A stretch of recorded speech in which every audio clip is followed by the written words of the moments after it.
પરીક્ષા આપવા નીકળેલા વિદ્યાર્થીઓ અચાનક કેમ બન્યા આંદોલનકારી? પાટલીપુત્ર રેલવે સ્ટેશન પર પથ્થરમારો અને ટ્રેનો પણ અટકી ગઈ.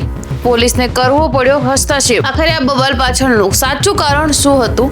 આવો જાણીએ આજની ખાસ રિપોર્ટમાં. તો નમસ્કાર મિત્રો, આપ જોઈ રહ્યા છો રાહી ન્યૂઝ.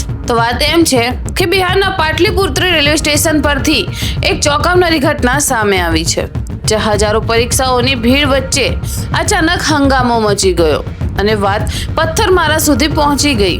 અને મળતી માહિતી મુજબ મોટી સંખ્યામાં ઉમેદવારો બિહાર પોલીસ નિષેધ કોન્સ્ટેબલની પરીક્ષા આપવા માટે અલગ અલગ જિલ્લાઓ તરફ જઈ રહ્યા હતા. પરંતુ સ્ટેશન પર ભારે ભીડ અને ટ્રેનોમાં જગ્યા ન મળવાને કારણે વિદ્યાર્થીઓમાં રોષ ફાટી નીકળ્યો. ઘણા ઉમેદવારોએ આરોપ લગાવ્યો છે કે ટ્રેનો પહેલેથી જ ગચાગચ ભરેલી હતી અને મુસાફરી માટે પૂરતી વ્યવસ્થા પણ કરવામાં ન આવી.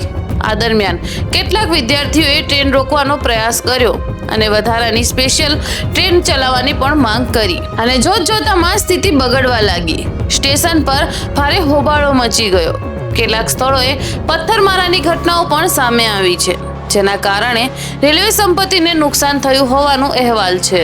અને બીજી તરફ રેલવે અને જિલ્લા પ્રશાસનનો દાવો છે કે પરીક્ષાર્થીઓ માટે પહેલેથી જ ખાસ ટ્રેનોની વ્યવસ્થા કરવામાં આવી હતી.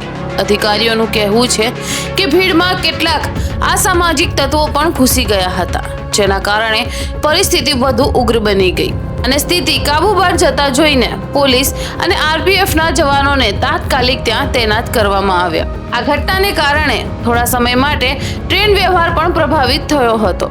જો કે બાદમાં પરિસ્થિતિને નિયંત્રણમાં લાવી દેવામાં આવી અને ટ્રેનનું સંચાલન ફરી સામાન્ય કરવામાં આવ્યું.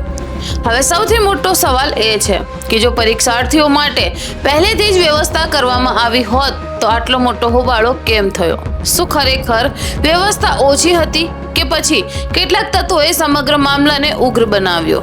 આ મામલે તપાસ ચાલુ છે અને આવનારા દિવસોમાં વધુ વિગત સામે આવી શકે છે. આ ઘટનાને લઈ આપનું શું માનવું છે? વિદ્યાર્થીઓનો રોષ યોગ્ય હતો કે જાહેર સંપત્તિને નુકસાન પહોંચાડવું ખોટું છે?